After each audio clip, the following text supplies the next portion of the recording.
দেখো তেল গরম হয়ে গেছে। এইবারে এই মাছগুলো আমি দিয়ে দিলাম, ট্যাংরা মাছগুলো। এবার ভালো করে ভেজে নেব। ট্যাংরা মাছগুলো ওলট পালট করে খুব সুন্দর করে ভেজে নেব। দেখো মাছ ভাজা হয়ে গেছে। ট্যাংরা মাছগুলো খুব সুন্দর করে ভেজেছি, দেখে নাও, দারুণ সুন্দর করে ভেজেছি। এবারে তোমরা দেখতে থাকো আমি কি রান্না করতে চাইছি। যে পেঁয়াজ দিলাম অল্প একটু,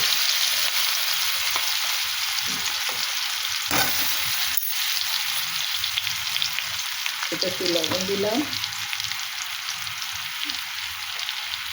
হলুদ দিলাম,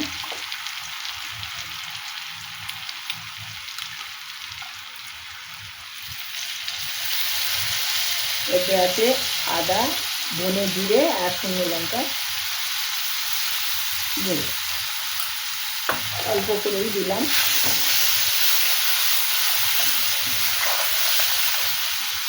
এবারে টমেটোগুলো দিয়ে দিলাম। টমেটোগুলো এবারে এমনিতে পুরো কাঁচা না, একটু কাঁচা কাঁচা।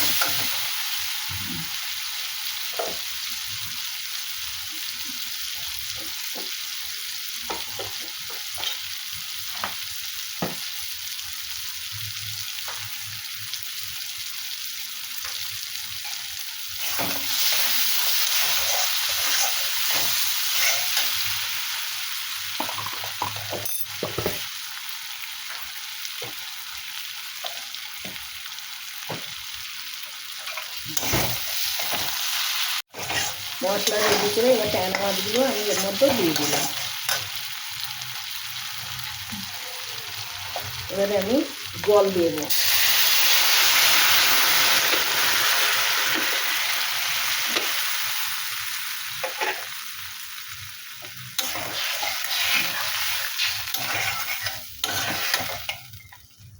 এটা আস্তে আস্তে একটু ফুটতে থাকো। আর একটু জল দেবো, যেহেতু ট্যাংরা মাছ একটু শক্ত মাছ, ওই জন্য একটু ফুটাতে হবে, একটু সময় ধরে ফুটাতে হবে।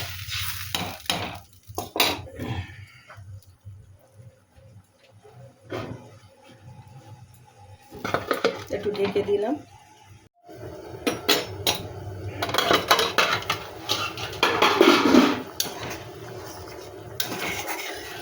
দেখো এই টমেটোগুলো সিদ্ধ হয়ে গেছে, কিন্তু মাছটা একটু আস্তে আস্তে করে একটু সিদ্ধ করলে এর মধ্যে মশলাটা ঢুকবে। এই জন্য এটা তাড়াহুড়ো করে করবো না। মাছের মধ্যে, ট্যাংরা মাছের মধ্যেও মশলা ঢুকলে খেতে ভালো লাগবে। আস্তে আস্তে আর একটু ফুটতে থাকো। এই দেখো ঝোল অনেকটা মরে গেছে। এইবারে আমি তিল আর অল্প একটু সরিষা দিয়ে পেস্ট করে নিয়েছিলাম, সেটা আমি দিয়ে দিলাম।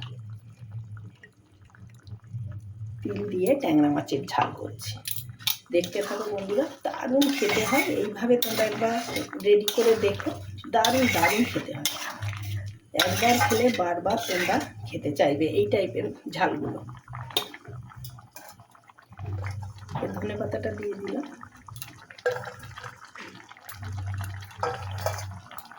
ছাদ বাগানের ধনে পাতা একটু বড় হয়ে গেছে, শক্ত হয়ে যাচ্ছে, তাই একটু আগে আগে দিলাম, সিদ্ধ হয়ে যাবে বলে।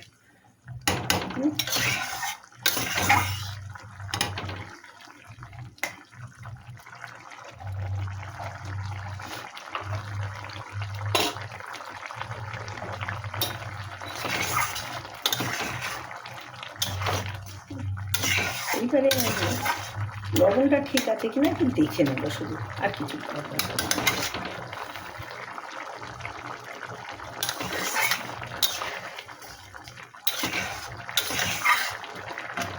সামান্য একটু লবণ দিলে ভালো হয়, তাই একটু লবণ দিয়ে দেবো।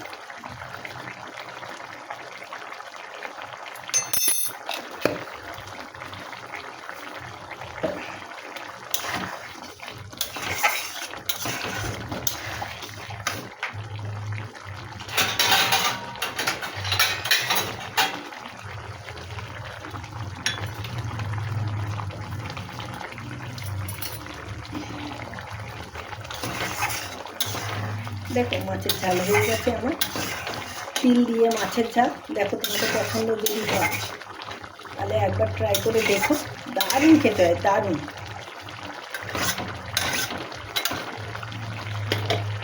অনেক সময় বাড়িতে ধনেপাতা থাকে না, সেক্ষেত্রে একটু হালকা করে সরষের তেল ছড়িয়ে দিয়ে নামিয়ে নিলেই হবে। আমি গ্যাসটা অফ করে দিলাম, আমার হয়ে গেছে। এবারে দেখো